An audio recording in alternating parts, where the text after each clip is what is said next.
حضرت ابو طالب اور جناب خدیجہ الکبریٰ کی وفات سن 10 بعثت میں شعب ابی طالب سے نکلنے کے 8 مہینے 11 دن بعد وسط ماہ شوال میں حضرت ابو طالب نے انتقال کیا۔ بروایت ابن واضح اس وقت ان کی عمر 86 سال کی تھی۔ کثیر تواریخ میں ہے کہ ان کی وفات کے 3 دن بعد جناب خدیجہ الکبریٰ نے بھی انتقال فرمایا۔ اس وقت ان کی عمر 65 سال کی تھی۔ ان دو عظیم ہستیوں مددگاروں کے انتقال پر ملال سے حضرت رسول کریم صلی اللہ علیہ وسلم کو سخت رنج پہنچا۔ آپ صلی اللہ علیہ وسلم نے اسی شدید رنج و غم و صدمہ و الم کے تاثر میں اسی سال کا نام عام الحزن سال یعنی غم کا سال قرار دیا۔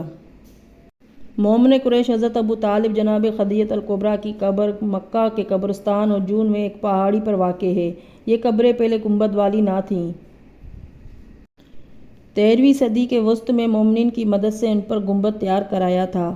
اسی سن 10 بعثت میں ابو طالب کے انتقال کے بعد قریش نے یہ دیکھ کر کہ اب ان کا کوئی مضبوط حامی اور مددگار نہیں ہے، آن حضرت پر دست ظلم اور زیادہ کر دیا۔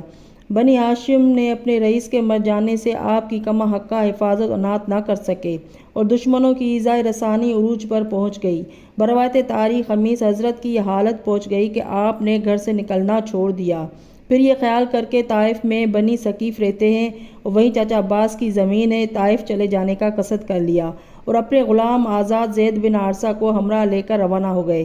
راستے میں بنی بکر اور بنی قحطان میں ٹھہرنا چاہا مگر کوئی صورت نظر نہ آئی۔ بالآخر طائف چلے گئے جو مکہ سے 70 میل کے فاصلے پر واقع ہے۔ وہاں توقع کے خلاف سخت دشمنی کا مظاہرہ دیکھا۔ 10 یوم بروایت 1 ماہ بمشکل گزارا۔ بالآخر غلاموں کمینوں کنڈوں نے آپ پر پتھراؤ کر کے آپ کو زخمی کر دیا۔ پھر اسی پر اکتفا نہیں کی بلکہ پتھر مارتے ہوئے فیصل شہر سے باہر نکال دیا۔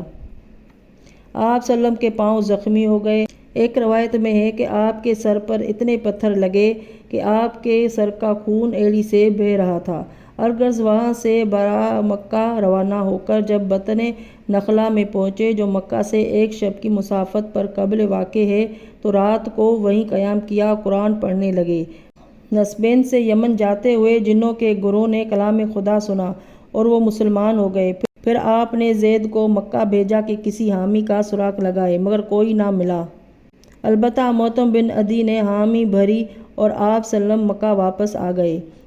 اسی بعثت سن 10 میں وفات خدیجہ الکبریٰ کے بعد آن حضرت صلی اللہ علیہ وسلم نے سودا بنت زمعہ سے نکاح کیا اور اسی سال حضرت عائشہ بنت ابی بکر سے بھی عقد فرمایا۔ مورخین کا کہنا ہے کہ اسی وقت حضرت عائشہ کی عمر 6 سال کی تھی۔